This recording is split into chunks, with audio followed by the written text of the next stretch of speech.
Let's play a game. You guess who used to work at The Gap? Kanye West. Guess who used to sell hot dogs at the mall? Eva Mendes. I heard President Andrew Johnson was a tailor, George Washington was a surveyor, Herbert Hoover was an engineer, Theodore Roosevelt was a rancher, and President Jimmy Carter was a peanut farmer. Hugh Jackman, who plays Wolverine, was a clown. But look who's laughing now. You know what I noticed about successful people? Successful people take a course of action which coincides with their belief or passion. Put your hand up if you work a 9 to 5, or 5 to 9, or just any job which you don't enjoy but takes up half your time. Well, hopefully in a couple weeks, months, days, years time, you'll be able to come back to this video, hear that first line, and keep your hand down. Because how many times have you visualized taking a pen from the manager's desk, or the one the cashier keeps behind the till, the one your supervisor places it strategically in their hair, or the one the security guard keeps behind his ear for extra intimidation, and writing your resignation? Because there's nothing wrong with making an honest living, but be honest, are you honestly living? With this menial job which allows you just to stay afloat, yes, a job, a job, which leaves you just over broke every single month, living your life just for the weekend, living life just on the weekend, because the other 5 days belong to your manager. You see, there's a big difference between a job and a career. Because in a career, no matter how many hours you work, you do it because it's satisfactory. But in a job, you do it for a salary. You're stuck in the rat race. And you know, being stuck in the rat race is one of the biggest of traps, because as a matter of fact, even if you win the rat race, you're still just a rat. See, I understand the need to have a job temporarily, but pursue a career eventually. Because in my job, I used to sell at least 200 shoes a day, and none of that was ever reflected in my pay. One of my colleagues once made the company $5,000 in 1 month. And you know what he got? An email, a £20 discount voucher, and a complimentary lunch.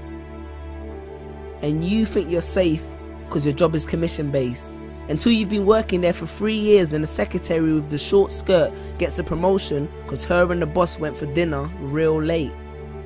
I'm sure you can relate.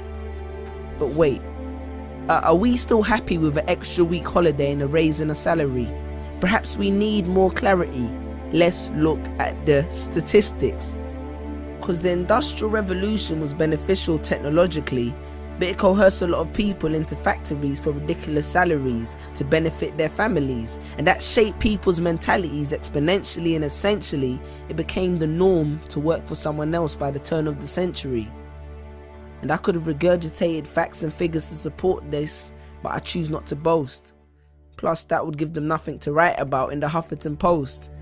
Now in 3 years I've had 6 jobs, and that made me think that long term I could never be happy working one of these jobs. And I used to have a rich uncle called Steve, and they say that apple don't fall far from the tree, so maybe subconsciously I was trying to get one of Steve's jobs. I understand more than anyone that a job allows you to pay the bills, make ends meet, and survive. But that's exactly what it is, surviving, not living. I hope you're aware of the difference. It's like when you hear but don't listen. Because you can hear good advice, but if you don't heed it, it does no benefit to your system. The same way only knowledge with application is wisdom. I hope you're creating the distinction. Sean Corey Carter said it best. 9 to 5 is how you survive, and I'm not trying to survive. So he strived hard for his dream, and look where it took him. So bear that in mind next time you drive past that arena in Brooklyn. But then again, survival is the only trait that every human being has in common. And do not take this as a reason to quit your job, go back home and stare at a computer screen, because a government check plus idleness does not equal success. Success will not fall in your lap. In my family we have a saying. It says, if you really want to grow trees, pray for rain, but don't neglect to water your seeds. Chase your dreams. Because I wrote this on the back of a pay slip, on a late shift, a grave shift, of slave ship for makeshift wages.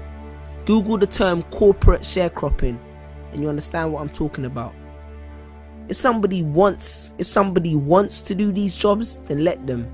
And from the bottom of my heart, I respect them. Because I once met a garbage man who was the happiest man that I've ever met. But don't become a slave to a paycheck.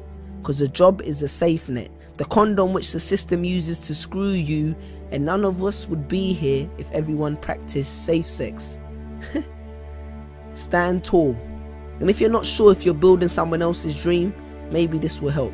Jerry Giles said, "You will recognize your own path when you come upon it, because you will suddenly have all the energy and imagination you will ever need." And don't be afraid to innovate, because it's not about how much change you make, but rather about how much change you make. Because a business that makes nothing but money is a poor business. So you decide what your life is worth, your passion or your paycheck. Because your playing small does not serve the world. Because what is our deepest fear? It's not that we're inadequate. Our deepest fear is that we are powerful beyond measure.